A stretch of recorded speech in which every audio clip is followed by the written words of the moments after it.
Hear me in the World Vibes Radio. Why they my use ya? Not take no talkie. Be careful of some places where you walk. Some no know God, them no read Bible. Then we shoot you down with them rifle. Do not bring no guns, come to town. It's World Vibes, tell them leave that at home. Them better bring love, come to town. It's I say spread the joy around. World Vibes Radio. I'm not taking this, Let's go and teach your youths them. Play some good music, educate them. Yo, check this out. This is Anthony Cruz, and you don't know it's the Diaspora Connection featuring Kabbalah for Jamaicans with Joshua. Keep it locked, no man. Blaze it hot. Anthony Cruz.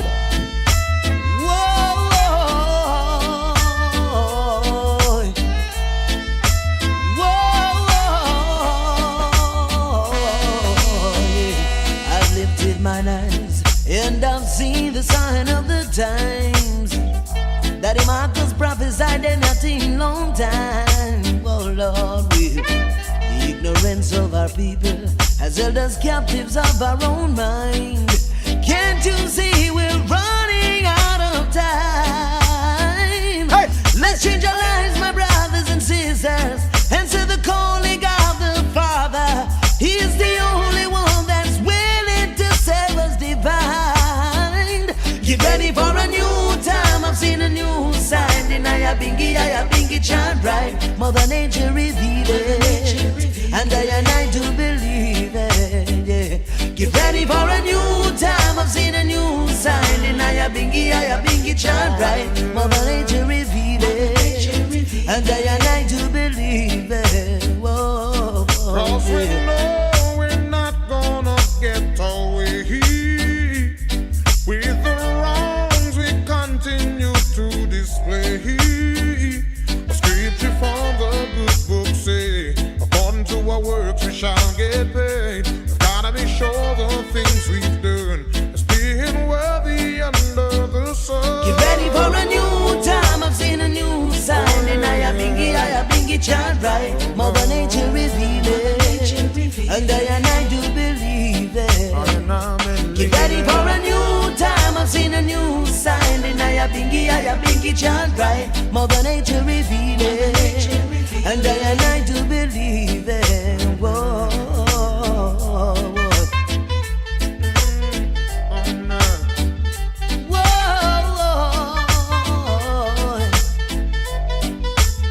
I bingy chant right.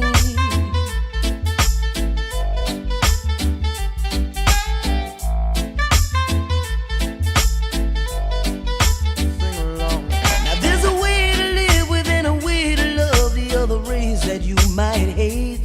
Cause in this new time we gotta live to love and everyone learn to appreciate.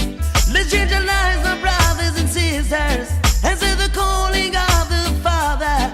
He's the only one that's willing to save us divine. Get ready for a new time. I've seen a new sign, and I bingy chant right. Mother Nature revealed it, and I do believe it. War. Get ready for a new time. I've seen a new sign, and I bingy chant right. Mother Nature revealed it, and I do believe it. Cause we know we're not gonna get away with the wrongs we continue to display. It's a while since I've been trying to get on with you, but you keep on saying you don't know what to do.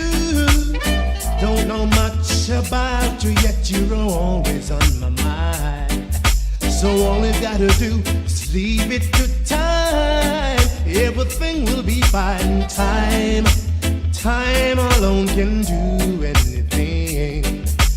Time can move in the mountain. Time will make you realize someone's in love with you. Baby, it's true. Oh. Skidibidibidoo, yeah. So what are we gonna do? Punchy Lou, now you know how I feel. Will you ever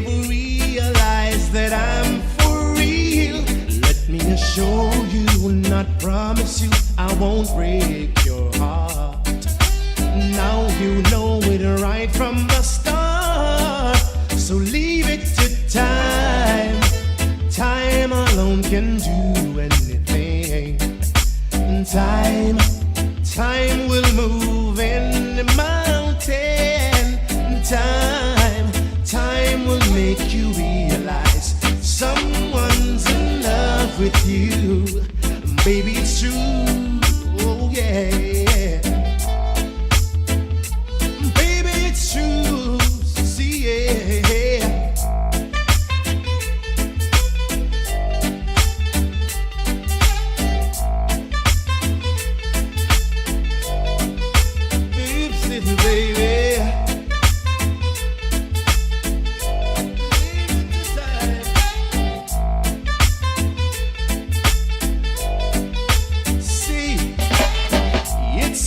Since I've been trying to get it on with you, but you keep on saying you don't know what to do.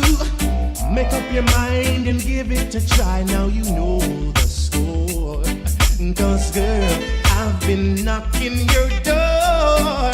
So leave it to time. Time alone can do anything. Time can move in the mountain. Time will make you realize someone's in love with you. Baby, it's true. Oh yeah. Time alone can do anything. Time can move in the mountain.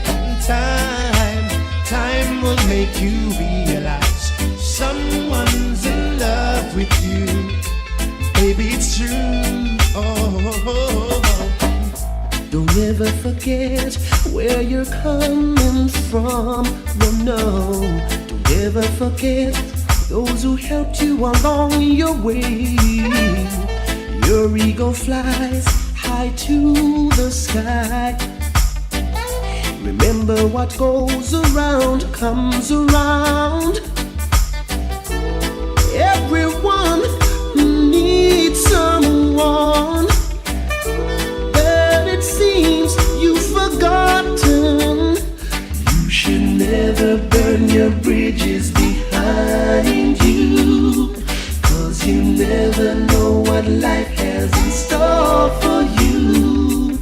Always do the good and good will follow, 'cause you never know what happens tomorrow.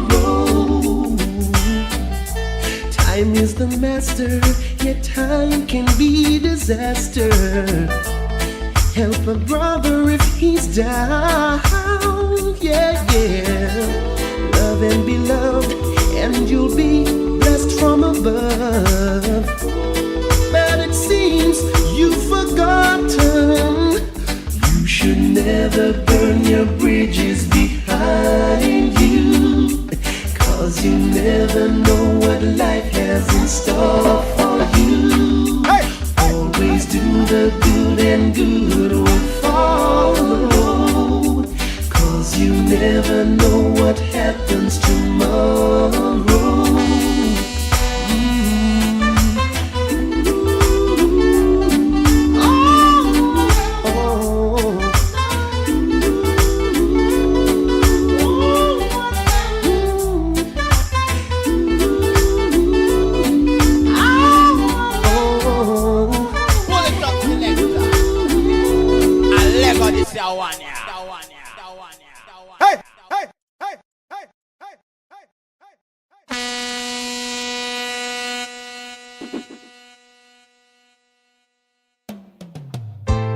Tidal again. Yeah. Just a message to the youths, you know. We got to find a better way to survive. Things get expensive. If we don't take the soil, how will we stay alive? Increase food prices. I use a better wife, Vikings. After me take a shot in the garrison, I'ma see how the youths them live.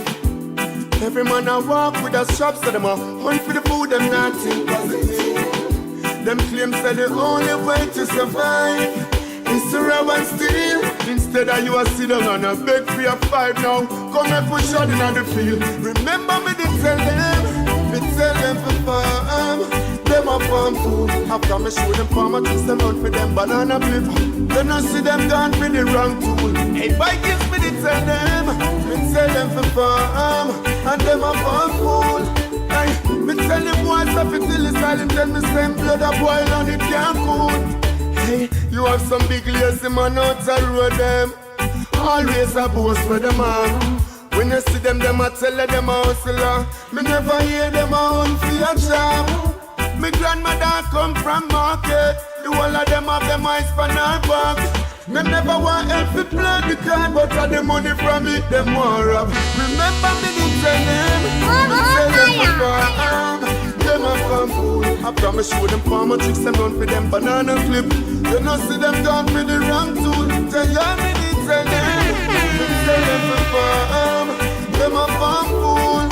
Yo, me tell the boys stuff it till it's all him tell me same blood a boil and it can't cool.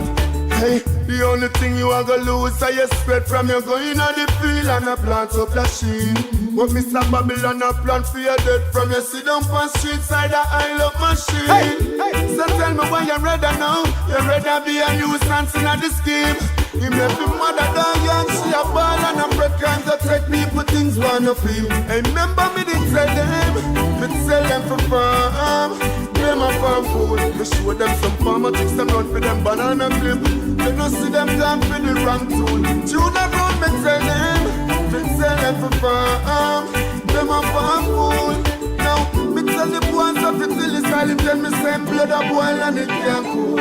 Vikings, after me take a shot in the garrison, I'ma see how the youths them a live. Every man I walk with a shop, so them a hunt for the food, them not think positive. Them claims say the only way to survive is to rob and steal. Instead of you a sit down and a beg for your five now. Come and push out in the field. Remember me to tell them for farm. Them a farm food. After me show them farmer tricks, them run for them banana flip. Then I see them gone for the wrong tool. Hey, Vikings me to tell them fire.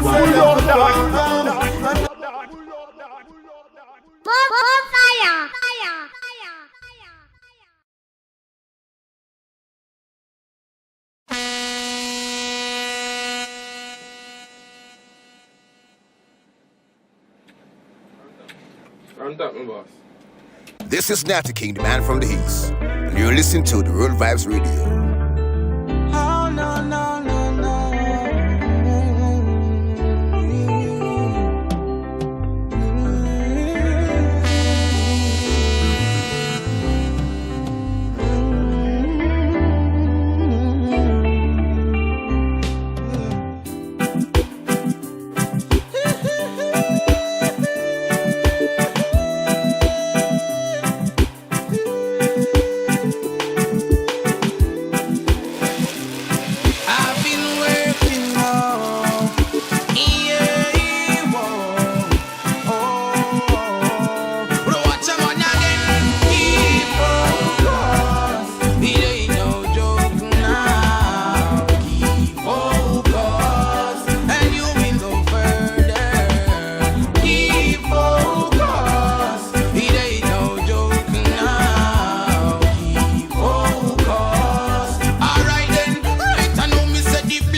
Necessary. Your more your nose and your chin say that no necessary. And belly skin and table ring say that no necessary. Be my grade go a foreign that no necessary. And all these drugs and gun things say that no necessary. Live your life like it necessary. Live it right cause it's necessary. Watch a man again.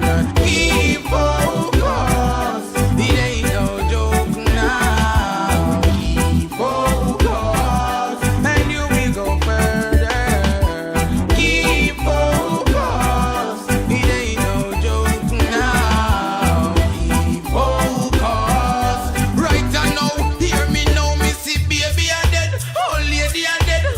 me check it out, I just fame the youth. My meds in a better change up on the thoughts, clean up on the hearts. Don't get caught by the shadows in the dark. Say my people be smart, ready for a walk. Secure the liquor pitney, them the boy, them not the hearts. Gunshot a mark, people are the dark. John know the place around heart. So youth man again, keep focus. It ain't no joke now. Keep focus, and you will go further. Keep focus. It ain't no joke now. Keep focus. Alright then, hear me now, them go say now. When the pressure is on, people are ball and a run up and down. Them say ow. When the tax price rise, them realize them can't pay for rise. Main question, what are the guns for? What about books and computers? Youths them get smart, of course them want learn. Alright then, that's straight fire burn. So come again. Keep focused. It ain't no joke now. Keep focused, and you will go further. Keep focused. It ain't no joke now. Keep focused, and you will go further. Keep focused. It ain't no joke now. Keep focused. Alright then, right and now me say the bleaching thing say that no necessary. Hate that top and skin say that no necessary. Your bore your nose and your chin say that no necessary. And belly skin and neighboring say that no necessary. Be my grade go a foreign that no necessary. And all these drugs and gun things say that no necessary. Oh live your life like it necessary. And live it right cause it's necessary. Watch a man again. Keep focused. It ain't no joke now. Keep focused, and you will go further. Keep focused. It ain't no joke now. On the Focus Radio here. Welcome everyone and welcome to another episode of Diaspora Connection featuring Kabbalah for Jamaicans. My name is Joshua. This is episode 150 and we consider that quite a milestone. 150 episodes giving the people of Jamaica and the diaspora the wisdom and the teachings of Kabbalah. So, for those of you who are returning, welcome back. And for those of you who have been listening for the first time, welcome to the Kabbalah for Jamaicans segment. My name is Joshua, and I have been a student of Kabbalah for the last 16 years. I was raised in a Jamaican household under the teachings of Christianity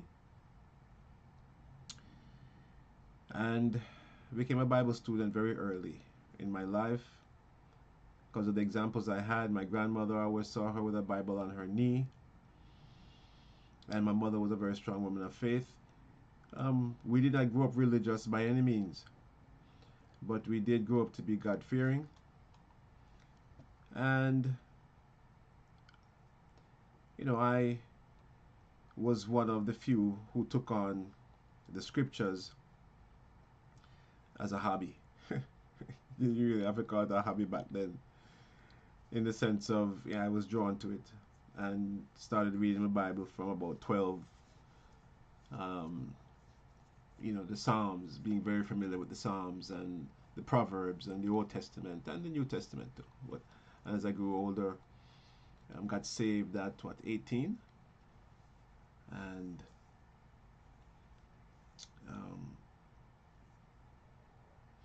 the journey really got more intense. And the reason why I'm here today sharing this wisdom with you is because 16 years ago,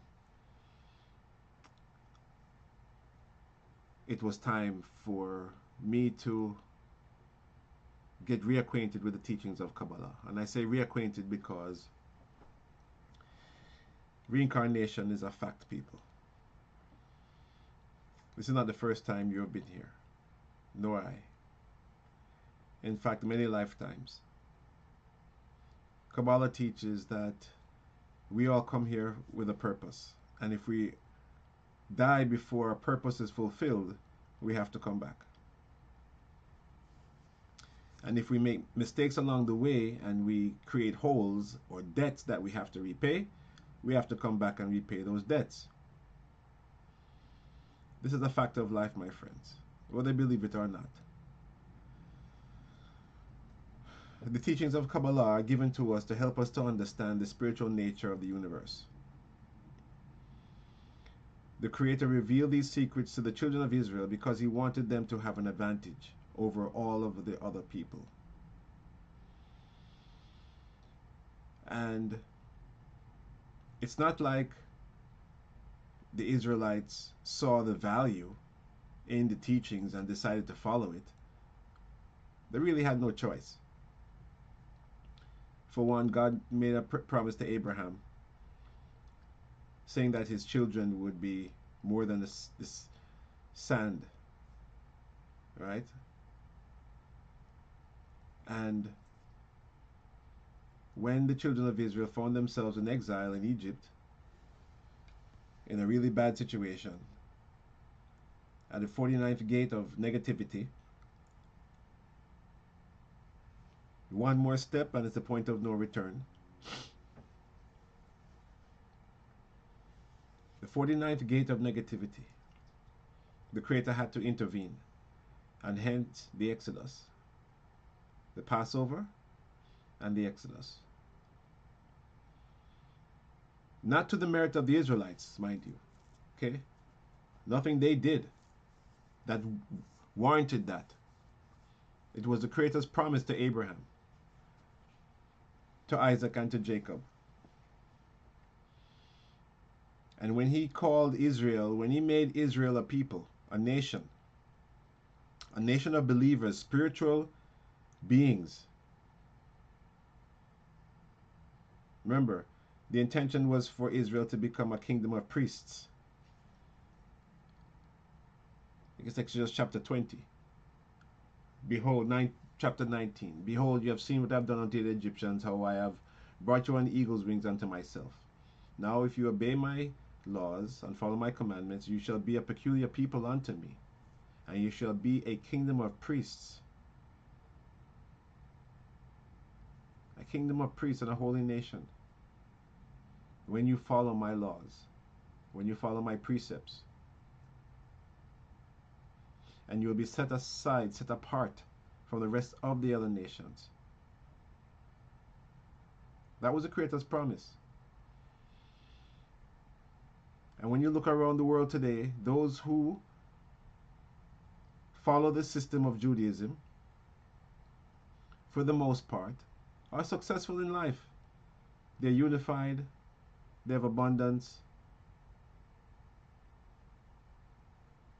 right? They have their share of problems, but they're blessed. And again, it's because of what they follow. They're not more special than anyone else, other than their desire to receive is very strong. The strongest of any other nation. And last night we read sections of the Zohar that alluded to this. That the children of Israel were considered chosen because their desire to receive was stronger than anybody else. And the Creator wanted to apply to give that people, the ones who had the strongest desire to receive, His precepts to transform the evil inclination, to transform the desire to receive for the self alone to the desire to receive for the sake of sharing.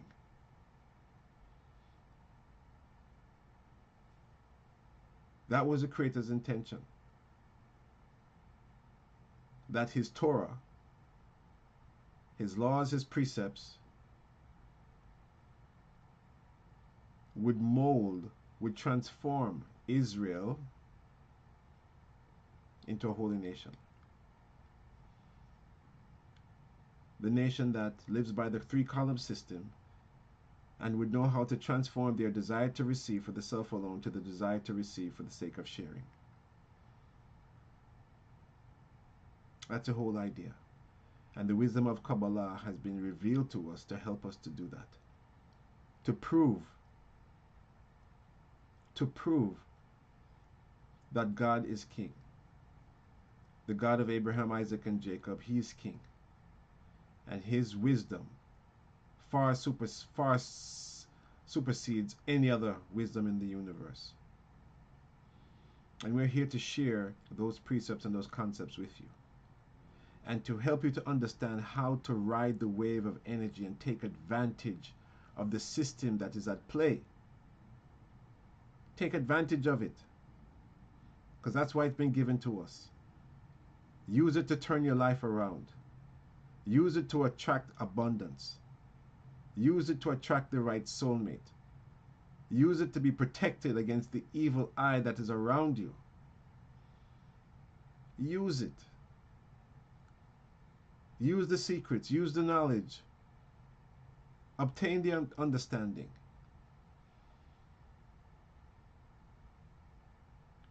Rid yourself of chaos and mishaps,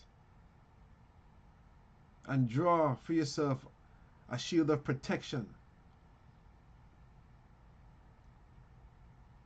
because the Creator, Kabbalah teaches that the Creator is an infinite source of giving. And it also teaches that if you're not receiving, it's because you're not providing the right vessel, because the Creator gives without prejudice. All you need to do is create the right vessel and you will be filled. That's it. You've heard, when the student is ready, the teacher will appear. Well, this is when the vessel appears, it will be filled.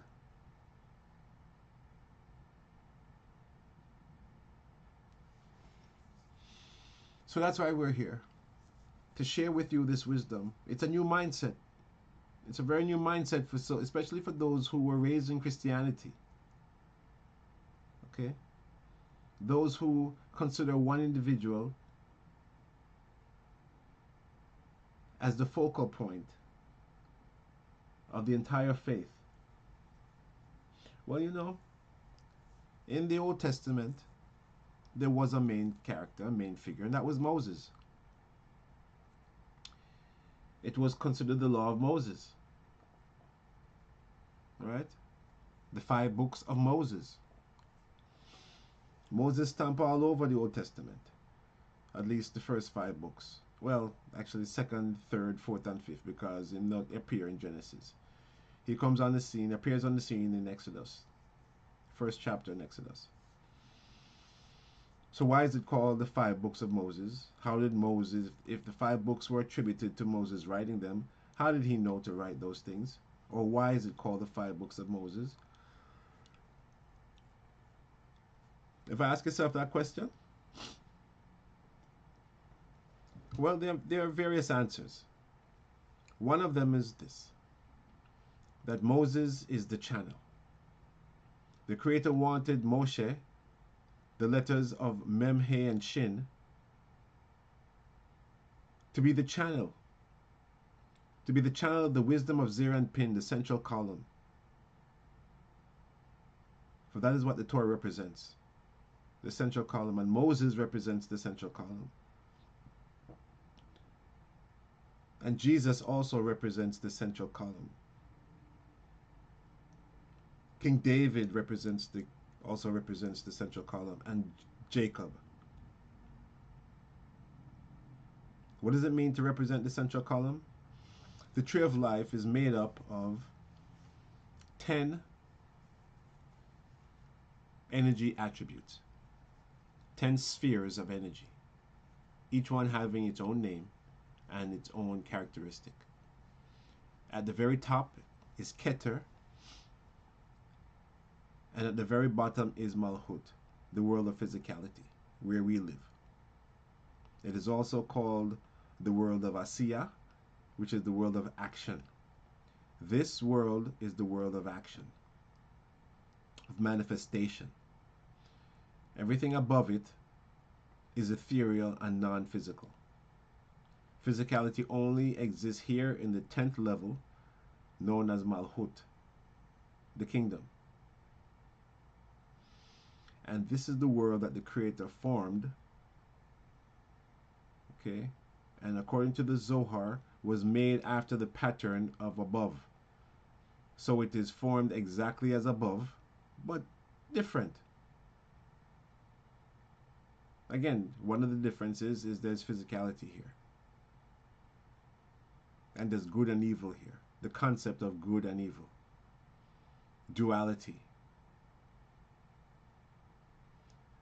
But there is also the tree of life that the Creator planted. And the tree of life helps us to maintain our stature in this world, while being in this world, and to find fulfillment and work out our correction. So you can either live the life with the tools or without the tools, with the wisdom or without the wisdom, with the protection or without the protection. Your choice. It's your choice. God gave us free will, that you can choose to live your life any way you want to. Unfortunately, some people take that to the extreme and don't care about other people, how they affect other people.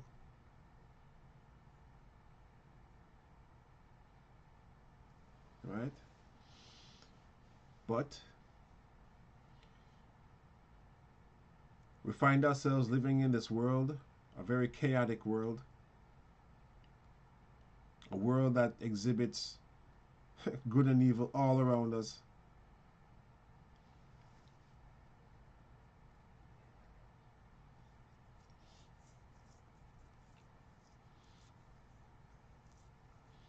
What do you do? Look at it the other day. This young man, bright superstar graduate from Ivy League school, go and murder the CEO of United Healthcare in New York City, broad daylight. Right? Just look at that, just like that. Now that was targeted, okay? The guy would never just go up on a killing spree. But look at the 15-year-old girl who went into the church, the Christian organization, and killed a teacher and I think and a student. 15-year-old girl. Madness are going, man. Madness. Sheer madness are going. So, like I said, we can choose to live with the protection or without the protection. Live without the wisdom, live with the wisdom. But I tell you this, the wisdom itself, connecting yourself to the wisdom, is what creates that protection shield.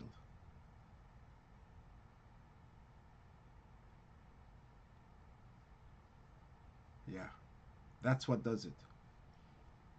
And the Creator gave us so many tools, and one of those tools is the Hebrew letters, which is considered to be the DNA of creation. Before anything was made, any physicality, the Creator formed the 22 Hebrew letters.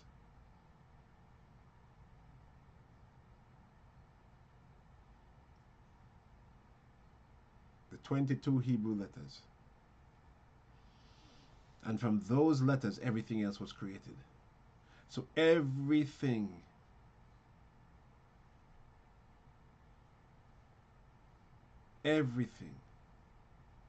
has a connection to the Hebrew letters.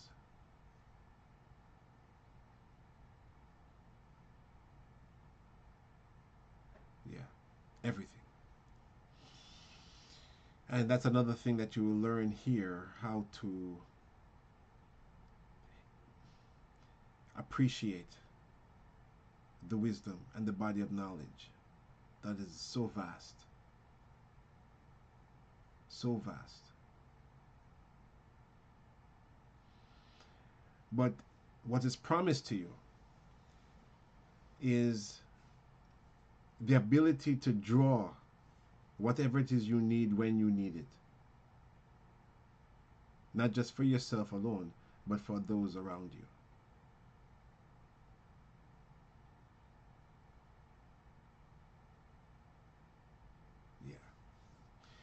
So again, welcome. Episode 150. Again, another milestone. I consider that a great milestone. And I thank Hashem for the opportunity to be on World Vibes Radio, being able to share this wisdom with Jamaicans, both at home and abroad, all around the world. And whoever is listening, the program is named Kabbalah for Jamaicans, and that's because, really and truly, because of marketing. I'm targeting Jamaicans. I believe the country of Jamaica needs this wisdom terribly. I mean, the whole world needs it. But of course, these days a person has to be focused. like Loyal Frames just finished singing. You got to be focused. We're not trying to boil the ocean here, right? Trying to have impact in and on the place that I can have impact, which is Jamaica. It's 3 years now I've been on radio. And going on 4 years actually. And because where else are Jamaicans going to hear this? I'm going to play tonight a few lectures from some of the senior teachers, actually one from Rav Berg and the other one from David Guillaume, one of the senior teachers and brilliant minds of the Kabbalah Center. David, has a great oratory ability, and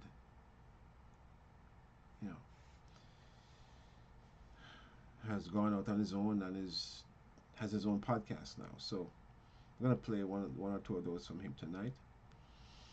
Help you to understand about the time of year that we're in. The cosmic opening known as Hanukah is starting next week, Boxing Day, the day after Christmas. And the lecture from the Rav tonight you'll hear will help you to understand a greater truth about Hanukah. Yeah? Because again, the wisdom has been revealed and been given to us to help us.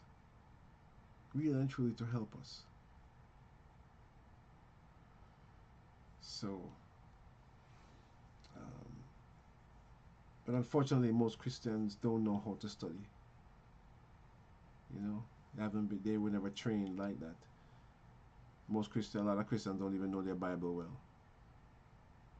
Again, which is unfortunate. But for those of you listening, blessed are you. We are blessed equally. Me, because of the opportunity to share this wisdom with you, and you to be able to gain new insight and some knowledge that can change your outlook on life, where you'll start to get immediate results. You've heard the old adage, you shall know the truth and the truth shall set you free. All right.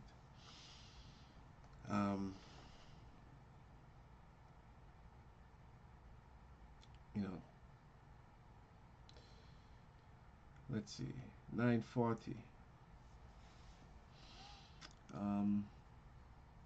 We're here Tuesdays and Wednesdays from 9 to 11 p.m. Tuesday nights we switch over to the 30-minute Zohar reading dedicated to Jamaica. We broadcast on the air as well.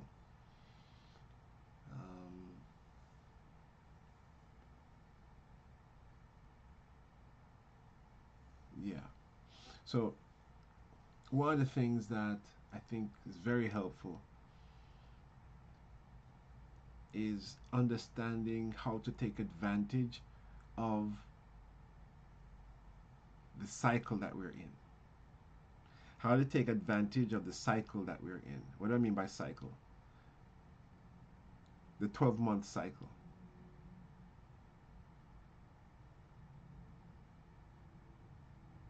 The the 12-month cycle.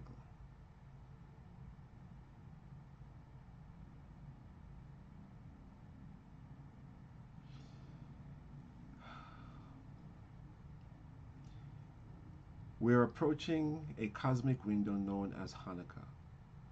It starts on the 25th day of the month of Kislev, which is Sagittarius. That is why the month of usually December, the month of Sagittarius is known as the month of miracles. Because there's a significant amount of energy available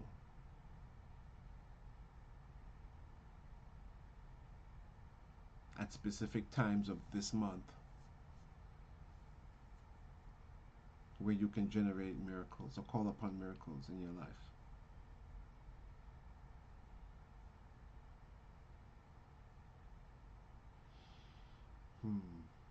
Yeah. Ride the wave, my friends. Learn to ride the wave and let the cosmos assist you.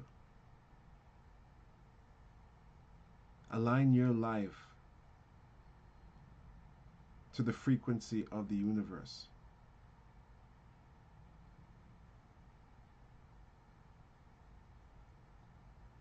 Align your life to that frequency, and you'll see miracles occur in your life.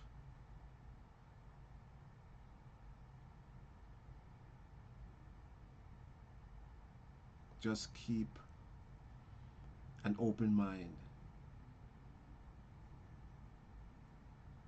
Keep an open mind.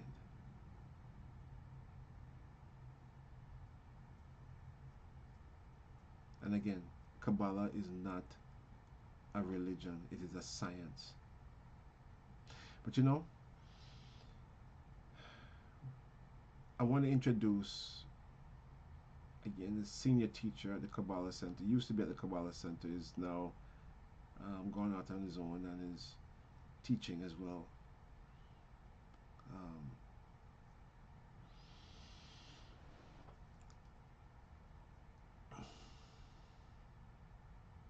David Guillaume. I know him. Good guy. And he has some really good things to say. So let me share that with you. We'll come back, we'll talk a little bit more. And then we'll play. Actually, no. Let's see. The Rob is 36 minutes. David is 17 minutes. Okay.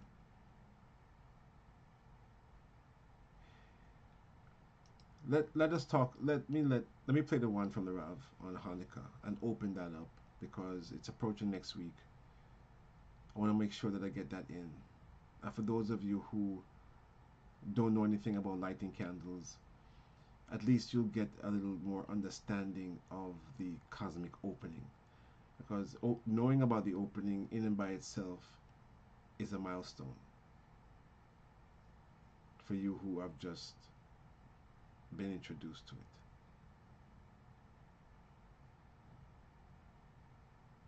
All right? So, speaking about Hanukah, now we'll awaken that energy that is approaching so that you can have an opportunity to tap into it. Because just by hearing about it, learning about it, you're able to connect to the energy in some form or fashion. So let me play the Rav, and then we'll go to David Guillaume. All right?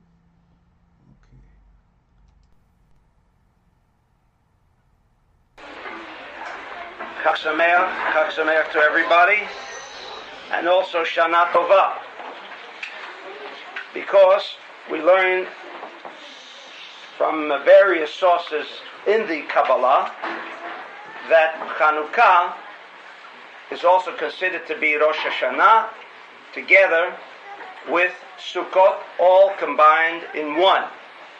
And the reason, in fact, that the miracle of Hanukah came about and that it lasted 8 days is to indicate to us that the lighting of the candles themselves were only an effect.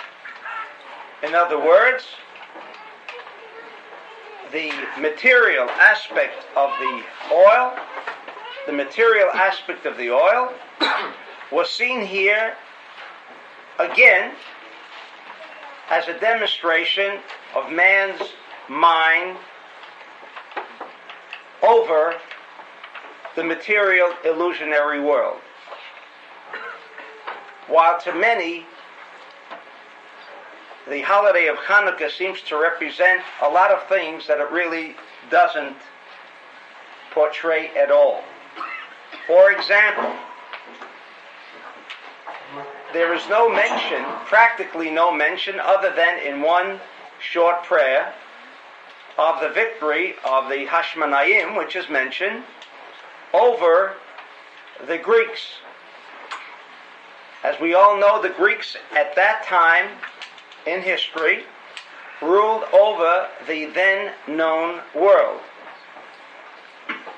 And now they came upon the handful of Jews who lived there at that time, and they were defeated by a handful of people who are known as the Hashmonaim. There is no mention about the rest of the Jewish people who were present. Therefore, from a Kabbalistic point of view, what happened on Hanukkah was not only a victory for the Jew, because the Jew in fact did not participate. It was just a handful of people known as Hashmonaim. It was not a people's victory, as we know was the case on Purim. Now, while both are governed by the same astral body, the planet Jupiter, and it is not by any coincidence that these two holidays, Hanukkah and Purim, are both governed and dominated by the astral influence of Jupiter, to indicate to us that they both had something very much in common. But there was a very distinct difference. One dealt with the few, and they ruled. Whereas in Purim, it was a people's holiday. In other words, the people themselves participated in the victory that took place.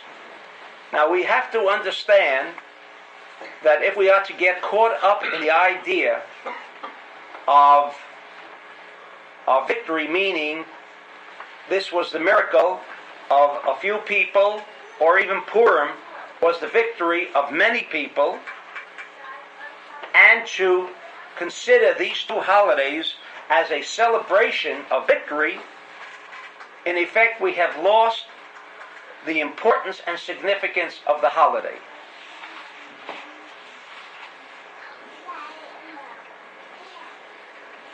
The idea of the word Hanukah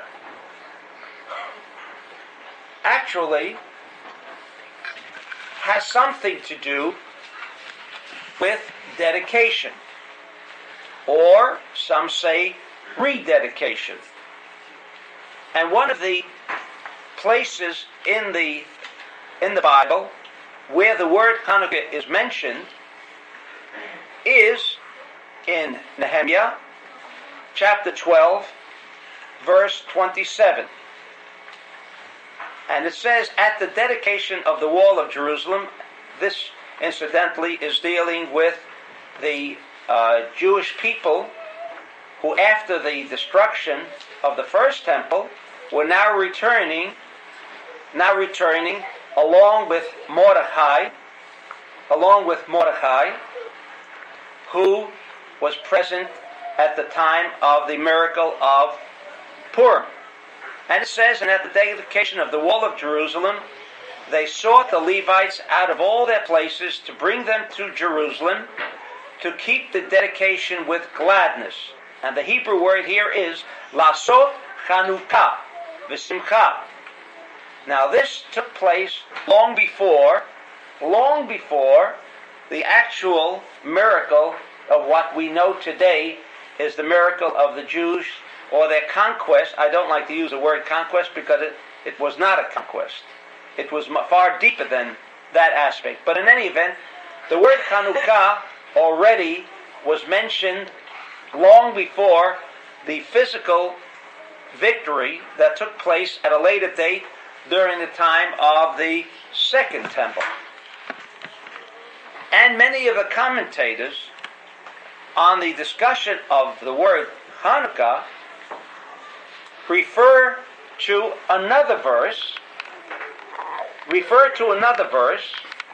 which seemingly has no connection on the surface to the derivation of the word Hanukah. In addition, for those of you who are not familiar with the additional significance of tonight here, is that we are dedicating these new premises, which in Hebrew is known as Hanukah Habayit, the rededication or the dedication of the house. Now what does that mean? When you move into a new home, you dedicate the house. How do you dedicate a house? When you move in, you dedicate the house. The word dedication is, in a certain sense, somewhat of a corruption. The same way as the significance of Hanukkah should be attributed to the rededication of the Holy Temple. Since the temple was in control at that time by the Greeks, therefore there was now a rededication. A rededication. But what does dedication mean?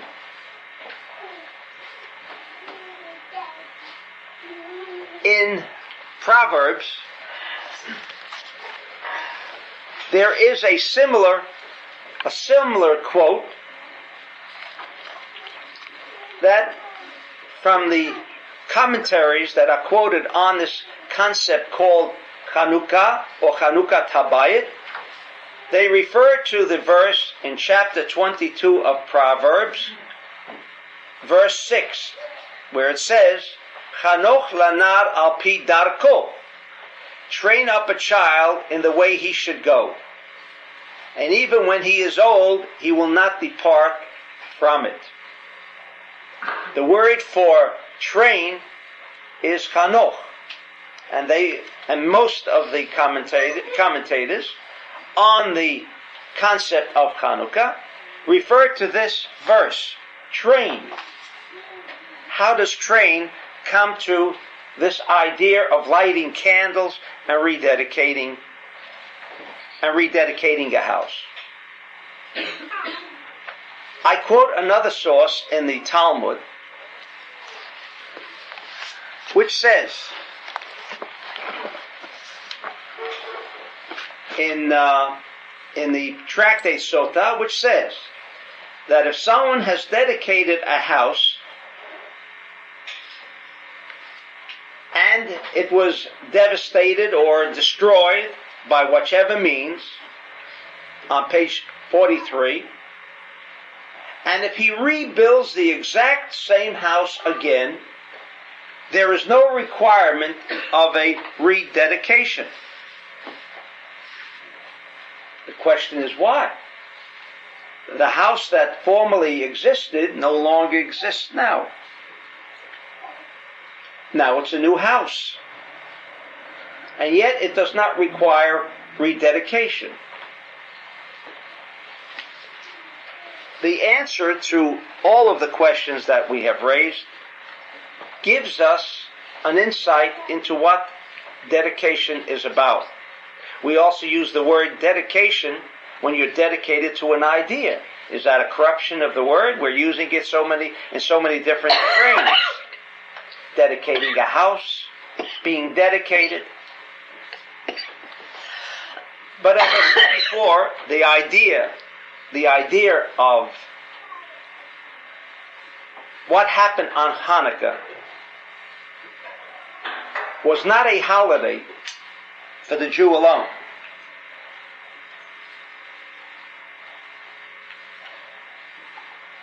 The essential reason for that which happened in the final destruction of the concept of Greek philosophy was the various gods that they worshipped.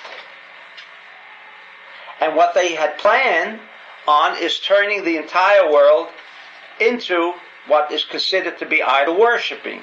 Worshipping the sun, worshipping the moon, worshipping the god of love. Now what's wrong with worshipping these deities? We worship. Don't they provide us? The sun, as an example, provides us with life, so to speak. Without the sun, there could be no life. And so, they were in its essence worshipping the sun. What was wrong with that? And what was the battle between the then handful of Jews and the Greeks? And says the Ari that when you worship a physical entity, and from the standpoint of physics today, they were involved in the material sense of the sun.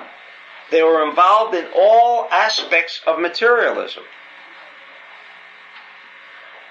And when this battle that went on between the Hashmonaim or the Maccabees and the Greeks was not a question of doing away with the ruler over the temple, but this was a battle that was on a metaphysical level. Here were a few people who were dedicated to the idea of not becoming a slave to materialism, because that was initially the concept, the philosophy of Greek domination. That there was no force, there was no 99% of reality. They worshiped the 1%, like people today, who are still hung up in the reality of the physical manifestation of this universe. People believe that with material wealth, with material assets, they can purchase everything. But we know that we are not in complete control of our physical environment. We know today that there is another level of reality that all peoples must come to realize that there is a force, and that force is not or isn't anyway expressed in a physical way. When the verse in Proverbs says, Chanoch lenar, train, what it in effect is discussing is the idea that there is more to a home, there is more to a city, there is more to a society than the physical representation of that society or that house.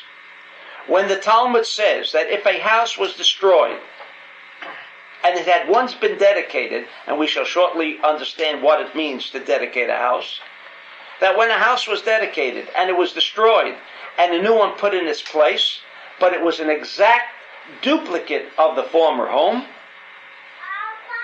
there is no need to rededicate, because if there was a prior dedication, if the proper mental, the proper emotional concepts, that the 99%, the things that are not physical, became involved in this home, in this prior home, non-physical or metaphysical values or non-physical energies or intelligences can never be lost. once they have been established, they remain forever. So if the first house was demolished, but an exact duplicate, meaning the exact physical duplication, there is no requirement, says the Talmud, for a rededication, because only physicality had been lost here. The 1%, as we know, is the physical domain. The 99% of us, of anything, is the metaphysical aspect. What these handful of people did on Hanukah was the same idea. We're told that they were dedicated to an idea. They were dedicated to an idea that not the physical or material realm of reality governs. The philosophy of the Greeks was that everything evolves, revolves, and centers around the physical reality. It is like an individual who, by virtue of an accident, lost his arm. That individual will still speak about his phantom arm. In other words, the arm is still there. We don't see it, but he absolutely can sense it, feel it, that the arm is still there, and yet nobody sees it. Because the idea of destruction of a material, of a metaphysical energy intelligence does not exist.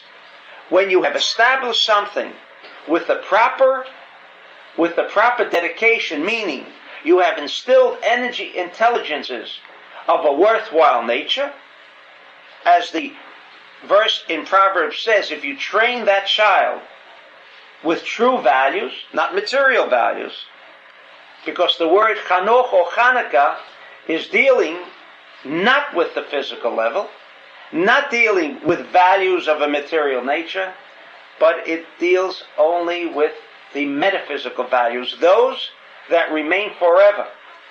And so this battle that occurred between the Greeks and the Jews at that time was not a battle between Jews, not between Jews and the Greeks. In fact, never was there a battle. Never was there a battle that took place that did not involve first dealing with the metaphysical realm. We know that even the exodus from Egypt was not a physical freedom that the Jews enjoyed. The Egyptians were the rulers of Ra.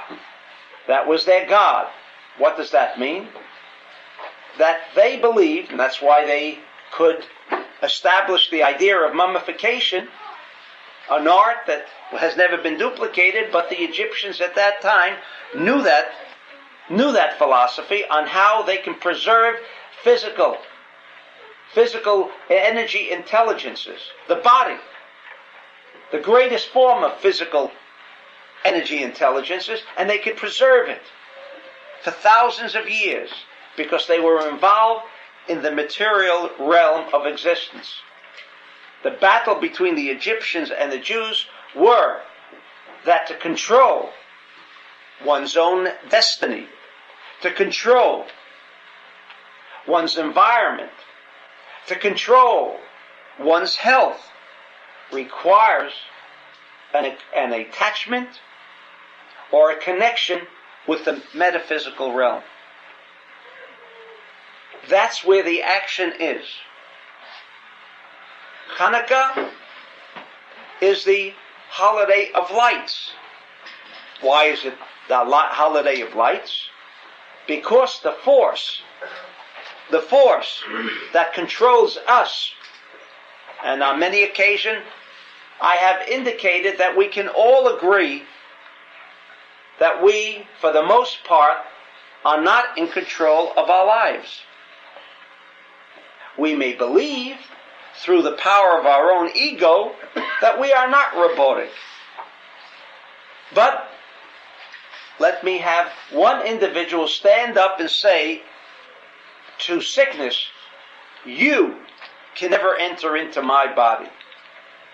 Let me see someone stand up and say to his automobile, you are never going to be involved in an accident. You will never get AIDS. You will never have a heart attack.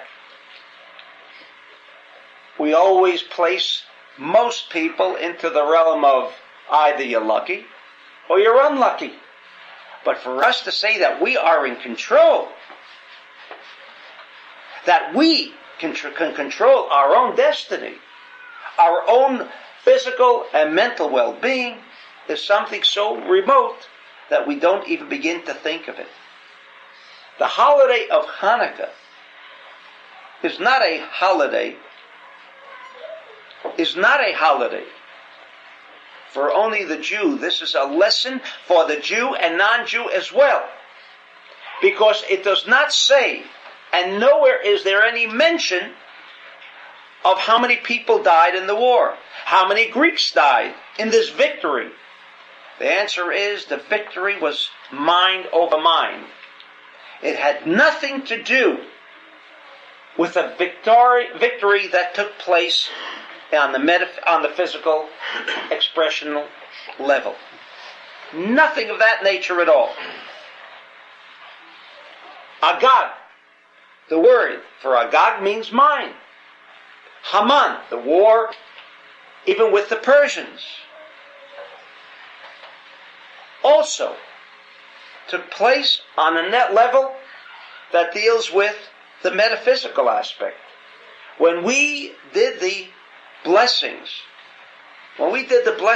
on the candles, all of you, or those of you who are familiar with Kabbalah, understand that blessings are not merely recitations of following the doctrine, but rather the power of the alphabet permits us to reach another level of consciousness where, like the Hashmonayim, the handful can create a security shield, can create one vial of oil to last, instead of 1 day, to last 8 days. We call that a miracle. The reason we call it a miracle is because, for most of us, a vial that should last only 1 day should only last 1 day, because we are so physically and materially conscious of our environment that we get so hung up only in the physical expression that we believe that our minds cannot accomplish anything beyond that. So when we did the blessing on the lights of Hanukah, and tonight is the culmination, or the total manifestation of all of that power that became manifest for the whole world. For the whole world. Because as Rabbi Ashlag says, the non-Jew thinks that this is, or the Jew thinks this is his job. This is a world's job. He says everyone is going to have to be involved before the actual coming of the Mashiach. It is not the job of one people. That job that has to be done is a job that can only be done by virtue of tapping energy of the force. Energy of the force means the light of God, is another expression by the Kabbalists. But what does light mean? What does light mean? We have a candle, we see light. But if you observe that flame, you notice that there are actually 4 colors in that frame. 4 colors. The upper section of any candle is always white. And it's a phenomena, because if you observe that little candle, you will notice that the white part that seems to be in the kind of an animated, suspended state is not connected to anything. It's not connected to the wick. It's just connected to another color within the light. Where does it come from? Where does that white part of the candle come from? It is not connected to the wick. What creates the white part of the flame? Says the Zohar. Because within that physical flame, and if you notice, the major portion of the flame is white. The other three colors are rather very small compared to the white part. Says the Zohar, because the reality realm is white, and that indicates force. The reason that is white is because there is an energy intelligence in that flame. Energy intelligence? In a flame? Most of us, or I hope very few of us here, think that there is a kind of inanimate energy here, like a rock. But because of quantum and because of the new physics, new age of physics, we know that even in a rock, as Rabbi Isaac Luria said 400 years ago, there is life. In a rock, there doesn't seem to be any movement, but the physicist tells you today that in a rock, there is a dynamic, cosmic dance of atoms, protons, neutrons. There is life going on. The fact that our eyes don't see it, we'd have to believe that the psychiatrist who convinces us that we operate with only 5% of our mental powers, 5%, and that's all. That's all. But the answer is no. We came here tonight because we want to connect to the totality of the light that became expressed many years ago. That same light, because it is something of a metaphysical nature, just as the Talmud spoke about a house that was totally destroyed and a new one appeared, or like the Rabbi Isaac Luria says, that a person who has lost his arm in the age of the Messiah, which means in our age, we shall be given the information on how to regrow that arm. Why? Because the arm was never gone. But what about the physical arm? But you know what the scientist says today about seeing? Nothing is certain. Everything is uncertain. You realize if everything is uncertain, then how much of a control do we have over our own lives? Hanukah tabayit, and that is what we're doing with this home tonight, dedicating it. Well, what does it mean, dedicating? Dedication also has a meaning that most of us are familiar. That when you believe in something, you don't behave or you don't express yourself like the wind. Unfortunately, most people will go according to the way the wind blows. How many people will stand up for a cause that they believe in? Or come with some novel idea and stand up with that novel idea. But because most of the people around them think they're either crazy, think that they're insane, or they're just far out in space. We are here tonight to tap the energy of Hanukah. That dedication of those few Hashmonaim who understood that the battle with the Greeks was not one of emerging as free people on a physical level. Because we can be free and still be imprisoned in our own homes. Freedom doesn't come because there is no dictator to be found. Most of the people today are imprisoned in their own environment. We buy clothes today. Most people buy clothes depending on what the designer says. Most people buy a home because if this is the stature that they're looking for, the social stature, then the social stature determines where they will live. How much is actually left to us that we can determine where we want to live, how we want to live? It's rare. But these few people, the Hashmonayim, were not concerned.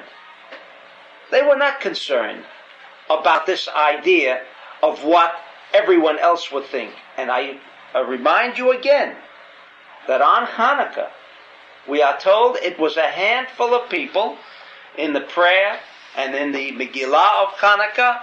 We are told that it was only a few people, just these Hashmonayim, who numbered a few, who could take on this entire empire of the Greek nation. And incidentally, immediately following this battle of the minds, the Greek empire vanished into what is known today as that little country, Greece. And at one time, they had covered the entire, what was then known, the world. And they lost. By what power? Because they tapped the energy. They knew what Hanukah was about. It says they were Masad Nafsham. They gave of themselves because they believed in that principle. They believed in a principle that the force, the metaphysical force, is what dictates. And if you have that control, and if you can tap that kind of energy as we are, and we did tonight, and we will continue to do that tonight, with festivities following the drawing of the light of Hanukah, that this force will become part of our direction to instill in your own home that kind of energy. Even when you move into an old home and there's somebody else's energy, got to be sure that the energy you are now injecting is going to be the kind of energy that is not negative. Dedication of a new business, dedication of any new venture, must be dealt with on a metaphysical level. And if things don't go right, in 99 and 9/10% of the cases, it would be attributed to the fact that there was negative energy involved in that new venture or new undertaking. And because of lack of information, because the information was not available, we couldn't access into the force that can clean out things, as hopefully we are doing tonight with the rededication of the principle of Hanukah for Jew and non-Jew alike, for the whole world, that there is another force, and that we in Kabbalah, according to Rabbi Shimon, can tap it and take control of our own lives and say to AIDS, no. At the time of Yosef HaTzadik, in this week's portion of the week, when he was the provider for the entire known world at that time, when the non-Jew came to him, he said, I'll give you all the food you want, but I want you to remove the foreskin. Come on. I mean, this is a little Jewish trip. Why does Joseph have to demand from the non-Jew? He's got to remove the foreskin. Because, says the Zohar, that foreskin is the epitome of the most negative energy intelligence that exists in this world. And we must remove it. he was in a position to create. And from that period on, from Joseph, there was peace throughout the entire known world at that time. Why? Because he removed that foreskin. He realized the power of metaphysical negative energy. And B'ezrat Hashem, with the help of the force, the Lord, we shall remove all negativity from throughout the world. Amen. That was the Rav on Hanukah. So did you notice when he said that it wasn't just for the Jew, but it was for everyone? The wisdom was for everyone, my friends. Okay? And today, the wisdom is not being isolated to only one set of people. The Kabbalah Center is on a mission to spread this wisdom, this knowledge, throughout the world. I'm focusing on Jamaica.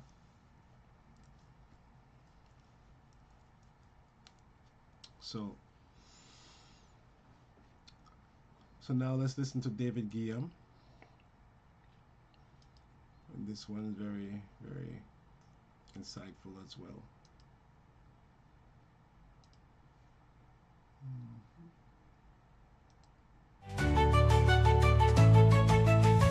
Hello, everyone, and welcome to episode 17 of the David Guillaume podcast. I always want to start with thanking you for giving me your limited time. You have thousands of things you could be doing. And this is partly why I always try to keep my podcast short, usually between 10 to 20 minutes, and help share with you what is the energy of this week. What is the energy of this week?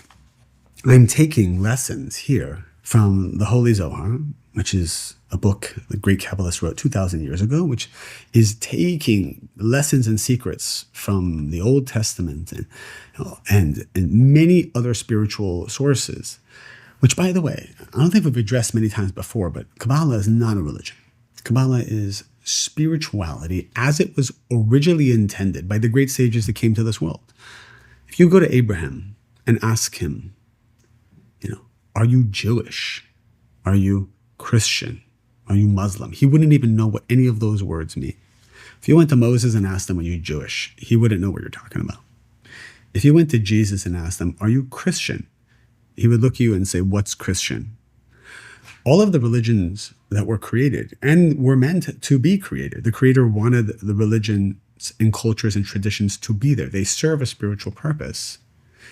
Was never really the original source of why these great souls came to the world. All the souls I mentioned and other great souls I have not mentioned who lead great religions, when their soul came to this world, they had one mission: to bring a unique set of wisdom to help the people around them transform who they are, not try to transform other people, transform who they are to become one with the universal energy and light that we call the Creator. Everyone did it in a different way. Everyone had the divine wisdom of different physical tools to use in order to connect to that energy. We know different plants have energy, different physical objects have energy.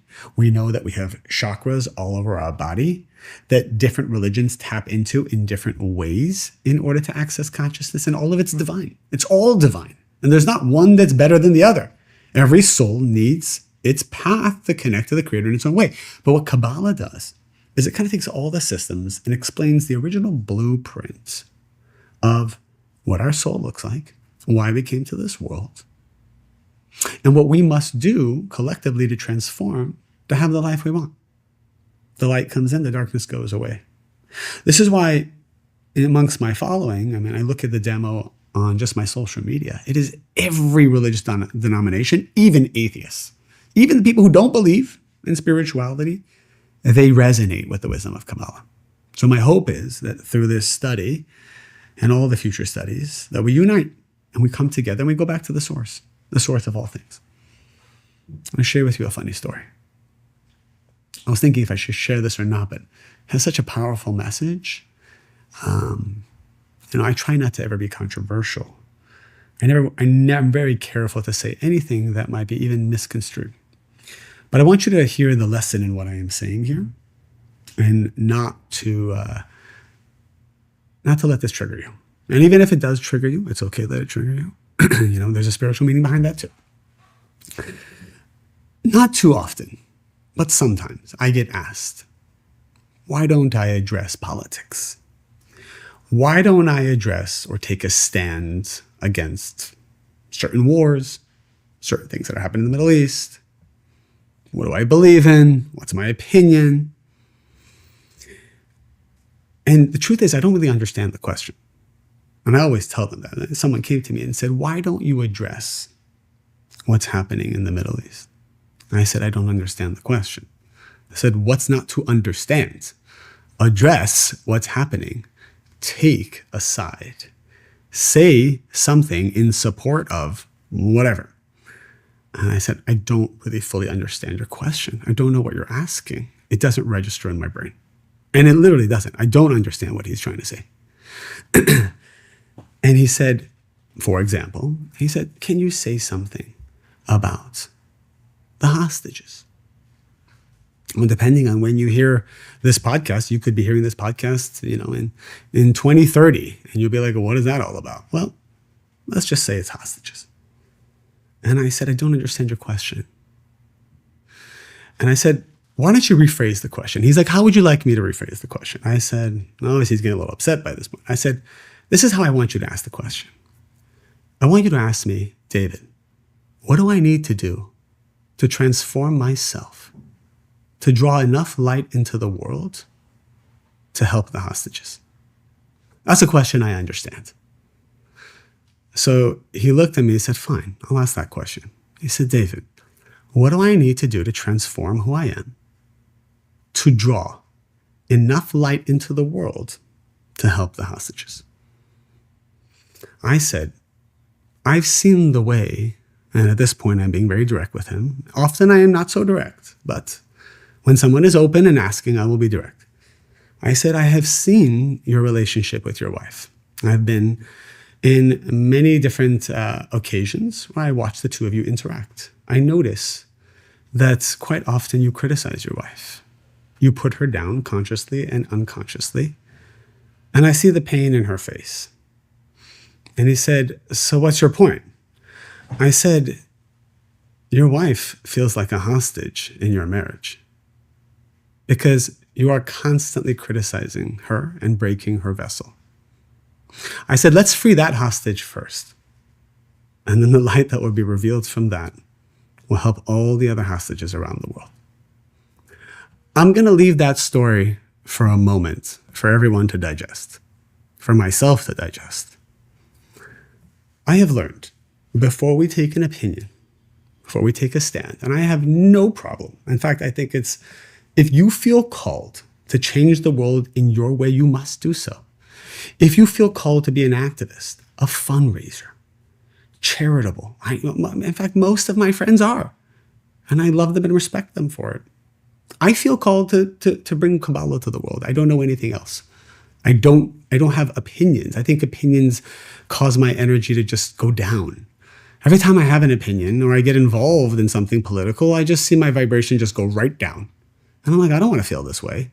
And if my vibration goes down, that means there's less miracles, there's less transformation, less positive messages I can give to you. And then we're all going through some form of chaos as a result.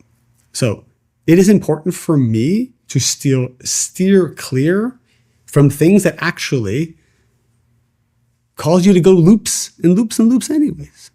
Sometimes I like to have a nice conversation just to learn, but when it gets serious, then the vibration drops. So it is wonderful to feel called to do whatever you are meant to do in this world and have opinions and post about it if you may, and educate the world, and all of that is wonderful. But one thing we must make sure of: are we in our personal lives, behind closed doors, with our friends, with our family, with strangers, living up to what we are asking the world to do? And the reason is it's not a moral question. Who cares about morals? It is a question of efficacy. If I want people to feel my energy and listen to me and be inspired by me, people are smart. If they know you're going home and disrespecting your spouse or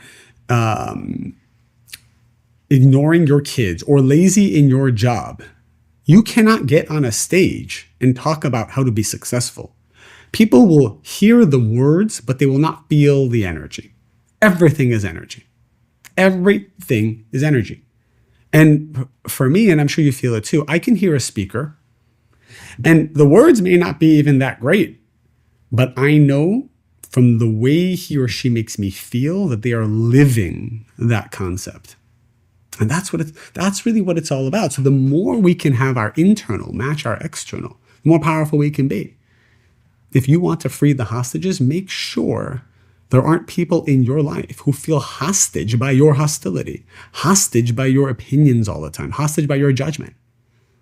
Often, people who are so passionate about making a change on the outside can often be very judgmental to the closest people to them.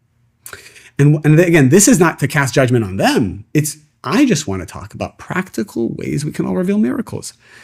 If you want your mission to be accomplished, literally go to your friends and be like, hey, let me ask you a question.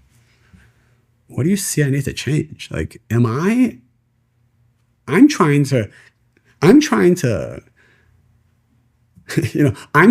help these impoverished children in this foreign country have access to food and water. And then your friend might tell you, yeah, but your wife told me she hasn't had time, quality time or intimacy from you in the last 2 years because you're so busy trying to save those children. I think you got some poverty at home. You have a soul at home who's not being nourished physically, emotionally, sexually. I know I'm being very direct here, but let's think about it for a moment.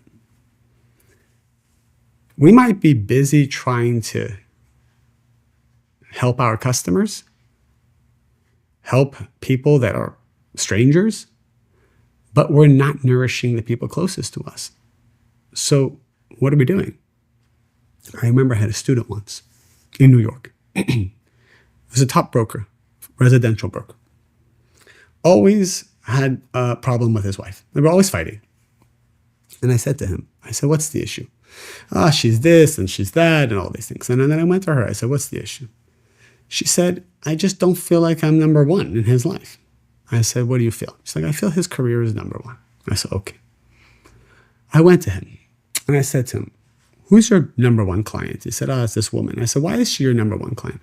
He said, well, she recently gave me an exclusive on her home to sell. And it's $50 million. It's a $50 million home. It's not easy to get an exclusive, to be the exclusive broker on a $50 million home. I said, okay. I said, what's her name? He gave a name. Let's call the name Cheryl. I said, if Cheryl called you at 2 a.m. after you had an exhausting day, what would you do? He said, I would pick up.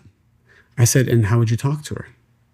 And he said, well, I would say, Cheryl, is everything okay? What's going on? And Cheryl said, I just need 30 minutes to talk. I had a tough day. What would you do? He said, I would get up. I would say, give me 1 minute. Let me wash my face. Let me turn on the lights and I'm here for you. And I said, but you're exhausted all day. And you need your sleep. You would actually just get up and hold space for Cheryl? I said, of course I would. I said, so why wouldn't you do that with your wife? You believe that Cheryl is more valuable than your wife. And that's fine, but you need to know something. Cheryl and every other Cheryl after her is going to feel that you are a fraud, that your insides don't match your outsides. So eventually the whole thing falls apart. When our insides, when the things that are happening that no one is looking, is more powerful than what's happening on the outside grows. The outside becomes viral. Things spread.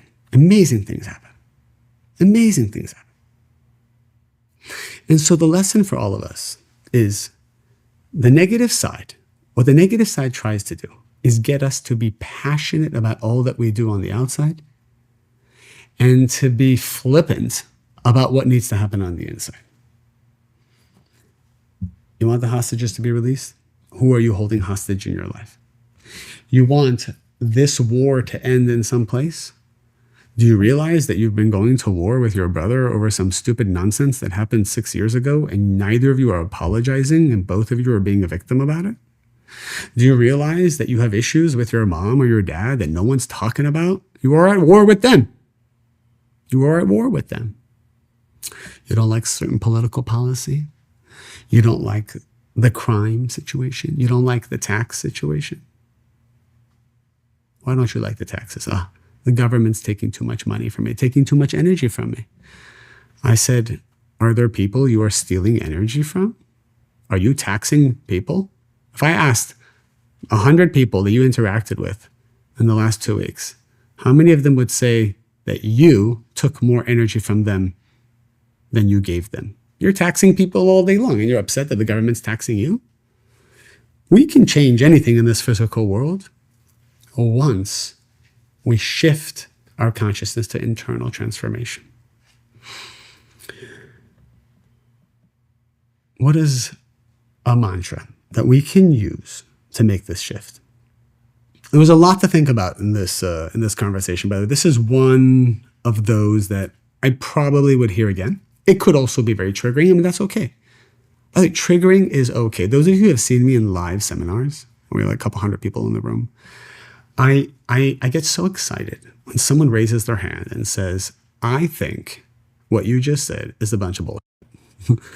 It's actually a moment in time where I accept that. Okay, what I just said is a bunch of bullshit. Let's talk about it. Why are you upset? And then they say, well, I don't believe in this and this and this.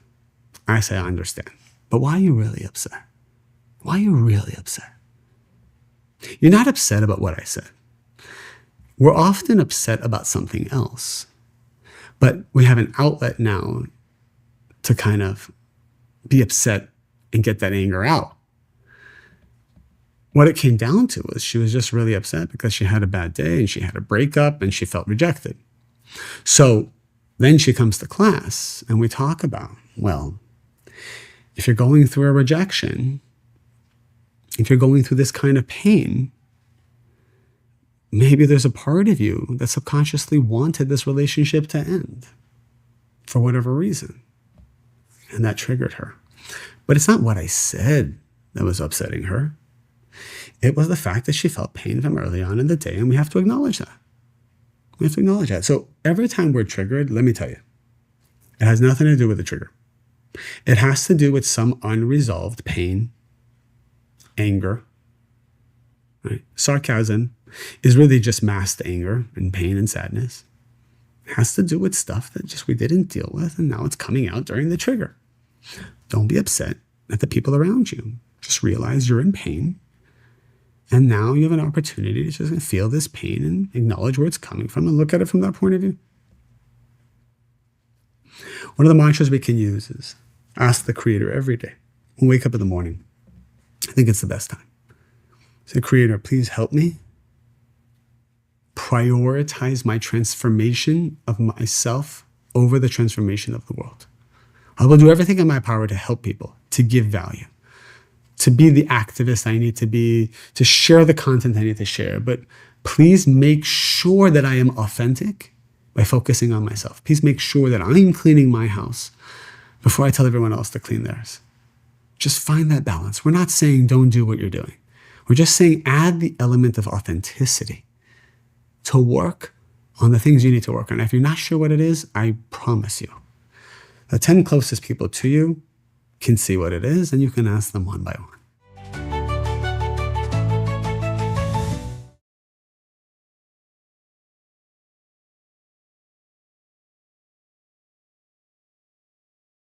So that was one of the episodes of David's podcast.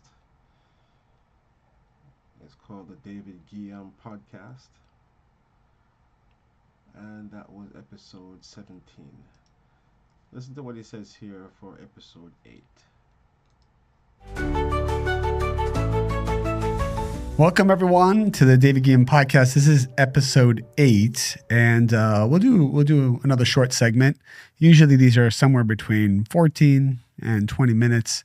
I know we all have busy lives, and I just want to bring for you the most impactful concept and energy of the week that we can take for ourselves to become more like the Creator. The wisdom of Kabbalah is explaining that our souls came to this world in order to receive all the beneficence of the Creator. And what does that mean practically in our lives? Well, there's several different buckets. The bucket of health, the bucket of wisdom, the bucket of wealth and prosperity, knowing our purpose, love, relationships, children, friends, that feeling of inner peace. These are all different buckets of fulfillment that we're all looking for. And it is our birthright, according to the wisdom of Kabbalah, that we will receive everything in our lifetime. And in fact, it says that even in 1 year, a person will experience every test and challenge that their soul needs in order to receive all the fulfillment that belongs to their soul. So in the course of 1 year, 1 calendar year, 355 days approximately, according to the lunar calendar, spiritually, you will go through everything and anything you need to go through in order to reach your full perfection. Now, it's virtually impossible that we will actually pass every test. And so every year, the circle comes back, and whatever correction we did not make in our soul, we will experience in another shape or form. So every test we're going through now, every bit of lack that we have and fear that we have and challenge that we have and opposition that we have and failure that we have, you may be experiencing pain right now in one way or another, or some limitation, or maybe you're just frustrated. Maybe you're growing, but you feel you should be growing in a different way, in a bigger way. Maybe you have such big goals that even though maybe relative to other people, you're very successful, but you're not where you feel you need to be. So all of this is pain, some form of pain. And this is coming in order to awaken something inside of ourselves so that we transform, create affinity of form with the Creator's energy, with this light, with this universal force, which removes darkness. And once there's affinity of form, the darkness leaves. So a person is single one day, and the very next hour, they could meet someone because the Creator will have told this person and made this person attracted to you because they are your soulmate. Now, they were not attracted to you an hour prior because your consciousness wasn't in the right place. You hadn't made that transformation. You hadn't broken that fear. You hadn't cleansed that negativity. And so this person who is your soulmate wasn't attracted to you yet. In fact, they walked past you every day and didn't even think twice about you. I was speaking to someone recently, and she said, she just doesn't even feel the need to look at this guy or look at that guy. And I've heard this from obviously both men and women. You never even think about this person who's in your life twice. But then one day you wake up and you look at them, or all of a sudden you notice them, or all of a sudden they notice you, or all of a sudden you feel compelled to fly to some part of the world and you meet someone.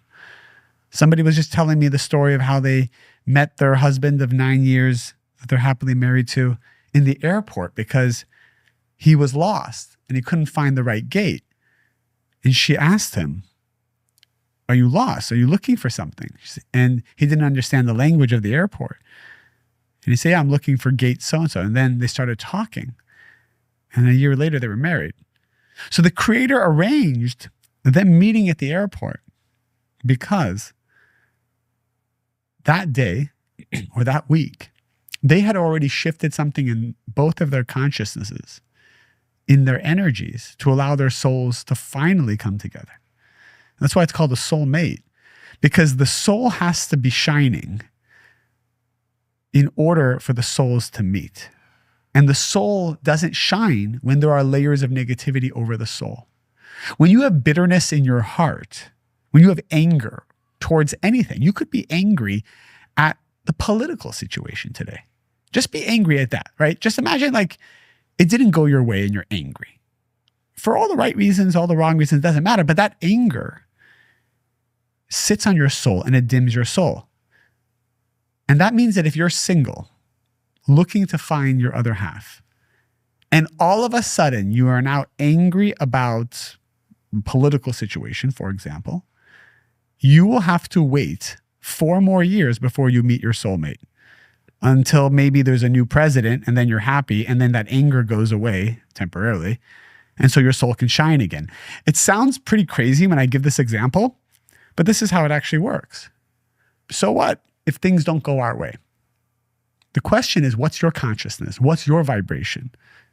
What are your thoughts? Because we cannot suffocate our soul. We have to allow our soul to shine, and everything is a test.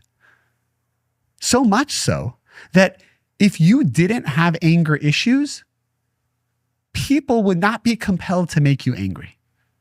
I'll say that again. Because you have anger issues, people feel compelled to make you angry, to test you so your anger comes out so you can cleanse it. If you were not angry, if your soul didn't have anger, everyone would act perfectly around you. So it's our imperfections that are drawing people and forcing people to hurt us. Now, this could be a very triggering statement. But even if we're triggered by it, I'm not here to, we're not here to preach or take sides or to be virtuous or to say what's right or wrong.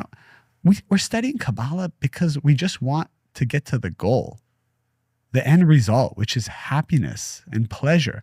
Who cares if you're right or wrong if you're not happy? And if you're not connected to the light of the Creator, you're not going to be happy. So if something is said that triggers you, whether it's by me or anybody else, it doesn't matter what was said. The point is there's a trigger. If you go to the dentist and the dentist is looking at your teeth and poking with that sharp metal, like whatever that's called, that little stick, poking at your teeth, poking at your gums. All of a sudden pokes at a tooth and it's painful. I go, it's painful. Well, what has the dentist just discovered? A potential cavity, which then becomes a potential root canal. So the dentist keeps poking at the tooth that hurts and says, we need to work on this tooth. Now, are you going to tell the dentist, how dare you focus on my negativity? Why don't you just focus on all the good teeth? Why do you always have to find the tooth that is bad? Would you ever say that to your dentist? Would you ever say to your dentist that he's a narcissist because he's always focusing on your bad tooth? Or are you going to go home and send YouTube clips about the 5 signs of a narcissist to your dentist because every time you go to his office, he always talks about the one cavity you have as opposed to the 30 other beautiful teeth you have, right? Are you going to go home to your friends and you're like, you won't believe my narcissistic, self-absorbed, only sees the bad dentist. You're never going to do that because you actually go to the dentist to be triggered, to find the cavity so that you can heal the cavity so that you don't have to lose the tooth. But in life, we have many dentists, and these dentists are poking around our soul. These dentists are your children. They poke at your soul. I know very clearly that if I'm in a needy mood, if I'm needy and I need love and attention, and I go to my daughter and I crouch down and I say, Princess, come give me a hug. She looks at me. And if she smells neediness, guess what she's going to do? Run the other way. Because the Creator told her to awaken my abandonment issues. Now I got to deal with. See, that, my daughter is being a dentist right there. Everyone is programmed to be a dentist to your soul. And the sooner we can realize that and not shoot the messenger, just the realization and the acceptance And in Kabbalah 1, Class 1, which if you've never taken my masterclass, take it. It explains everything in chronological order about the soul. It's Kabbalah1.com, and it's pay whatever you want. You can pay whatever you want for it. Kabbalah 1, Class 1, we have the mantra, pause, what a pleasure. Pause, what a pleasure. My children are triggering me. My boss is not acknowledging me or is overworking me. My friends aren't being good friends. My mother is being annoying. I just don't feel good. Whatever it is, you pause. What a pleasure. What a pleasure that the Creator is giving me an opportunity now to remove the curtains over my soul so that I can shine, so the light can come in and the darkness can go away. Your job isn't to go find your soulmate. That's not your job. That's God's job. Why are you doing God's job? Your job isn't to go find your purpose. Everyone's like, how do I find my purpose? That's not your job. You don't find your purpose. The purpose is revealed to you when you do your job. Your job is the elevation of your consciousness and the transformation of your negativity to allow your soul to become one with the Creator. That's your job. But there's a negative force in this world called the opponent. It's like a negative angel. It's a negative force. The angels are very powerful in this world, who wants us to always be busy doing God's job. Changing other people, changing my situation, going out there to find that thing that will make me happy. No one's ever been happy from going out there to find something. Everything that will ever make you happy long-term comes through the back door. It's when you're not paying attention. Why? There's actually many deep Kabbalistic secrets of why it coming through the back door. Many times people will say the best things come when you're not looking. That's a nice statement, but Kabbalah is about learning why. Like, tell me why. Because when you're not paying attention, it means your desire to receive for the self alone. Your ego is deactivated, right? What is paying attention? Paying attention means my desires are invested, which means my selfishness is invested. And so when you're not paying attention, quote unquote, your desires and your selfishness are deactivated. And so you have affinity of form with miracles. And that's why the miracle comes. The reason people say sleep on it, and then the answer comes, is because when you sleep on it, you're deactivating the needy side of you, the doubtful side of you, the anxious side of you. You deactivate it because that's what it means to sleep on it. You're essentially transforming and letting go of the part of you that has no affinity with the Creator. And then by sleeping on it, you get the answer. So when you're not looking or not paying attention, the miracles come because there's a transformation of your negativity, or at least a temporary pause in your negativity. So what does that tell us? We are in control. We have the power to create anything at any moment. In fact, right now, at this very moment, you are creating new destinies, new realities, new circumstances. You are determining whether your wedding date is in 1 week, 1 month, 1 year, 10 years. You're determining right now whether that first 100,000 you're supposed to make or that first million you're supposed to make will happen in 1 hour, 1 week, 1 month, 1 year. If it's meant for you, it's going to come to you. The question is, and your free will is, when and how. Those are the only two free wills we have. Either something's going to take a long time or it's going to happen quickly. The second free will is either it's going to happen through pain and suffering or it's going to happen through miracles. The reason why Kabbalah is so powerful is it inspires us to transform who we are so we can receive through the path of miracles. So we can receive through wisdom. So we can receive through divinity, not receive through pain and suffering. I know a lot of people, and so do you, and we might actually be these people, who we suffer this torturous breakup and failure and crash for a year. And then all of a sudden, whoa, everything opens up and like amazing things happen, right? And you're like, oh yes, through the greatest suffering comes the greatest miracles. Yeah, that's option 2. That's like the circuit breaker. That's the default system the Creator created because the Creator wants to give you everything. And realize if you don't do it the proactive way, well, then you got to suffer and then you'll get the miracle. And people are so proud of that. People are like so proud. I remember there's a famous story that someone always said to my teacher, Rob Berg. He said, this man came up to him and said, I had the greatest miracle today. So Rob Burke said, what was the miracle? He said, I was in this horrible car accident. I mean, you should have seen what happened to the car. It's totaled and demolished. And I came out with not even a scratch. Isn't that an incredible miracle?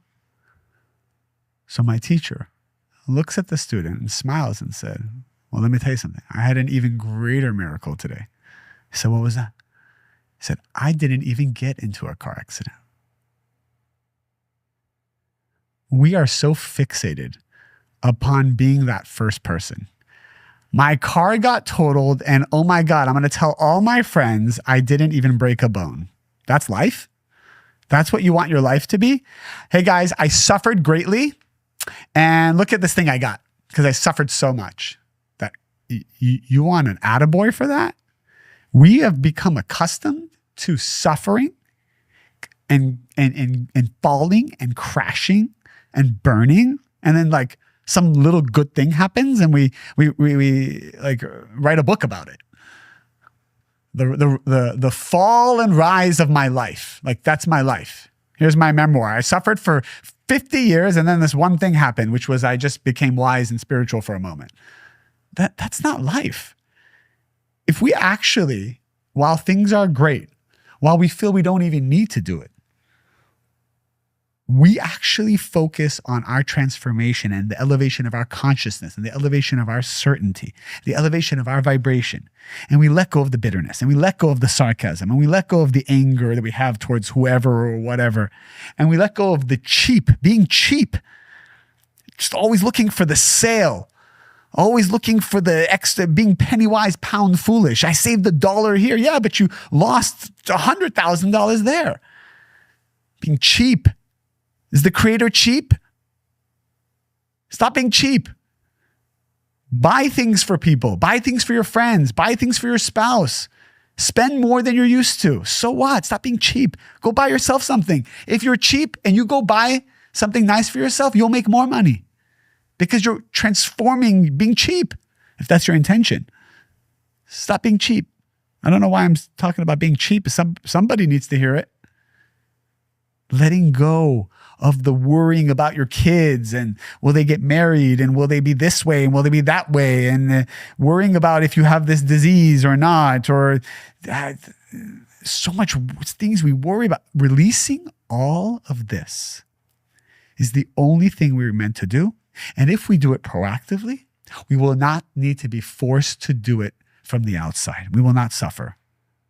Suffering should not be our norm. This is the week that the energy comes down to show us that life doesn't have to be difficult.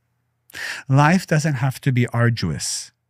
Life doesn't have to be 99% grind and 1% a break. Life doesn't have to be. The Creator is not cheap. The Creator does not worry. The Creator does not have laziness. The Creator is not blaming or upset with the economy. The Creator doesn't care about politics. The Creator is just infinite light. And if we want to be in that club called infinite light, if we want to be in that club, we have to become like the Creator. So let it all go. Realize that everybody's a dentist. Realize that people are going to focus on the tooth with the cavity. So they're going to hone in on that one part of you that's most insecure and bring it out. And if you have abandonment issues, you better believe you're going to attract that man or woman who's emotionally unavailable. You're going to. And it's not a bad thing. It's a wonderful thing. And all your friends say, oh, he's toxic and she's toxic. Yeah. No, she's actually not toxic. She's perfect for you. He is not toxic. He is perfect for you because he's bringing out your abandonment wounds. I mean, you want a perfect man that will, it's like saying, I want a dentist that doesn't look at my cavities. No, it's good you have this man or this woman that is driving you absolutely nuts. I'm not saying you should stay that way. I'm saying you elevate yourself, you transform your abandonment issue, you transform your jealousy, you transform your control issues. You know what's going to happen to that man? One of two things. He will either transform and elevate or he will disappear.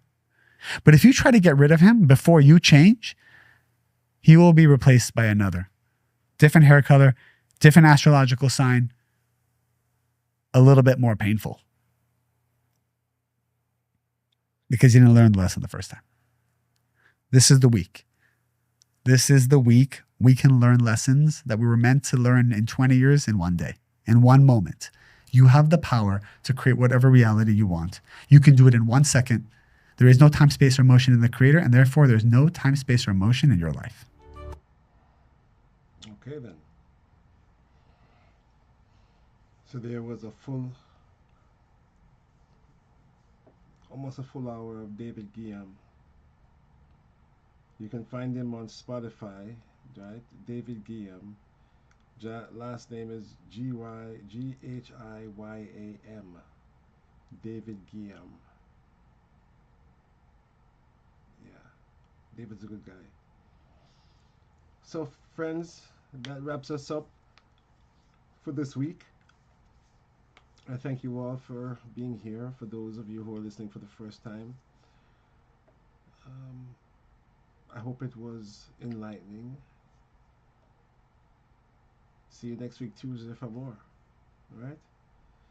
You're listening to Diaspora Connection featuring Kabbalah for Jamaicans. My name is Joshua. Have a wonderful rest of the week. And don't forget, you guys can check us out on Saturdays where we stream the Torah reading of the Shabbat morning connection. And we also broadcast the reading of the Torah. So if you're interested in connecting to an energy that can help to transform you in the most positive way, keep listening to the wisdom of Kabbalah. Until next week, this is Joshua. Bye-bye.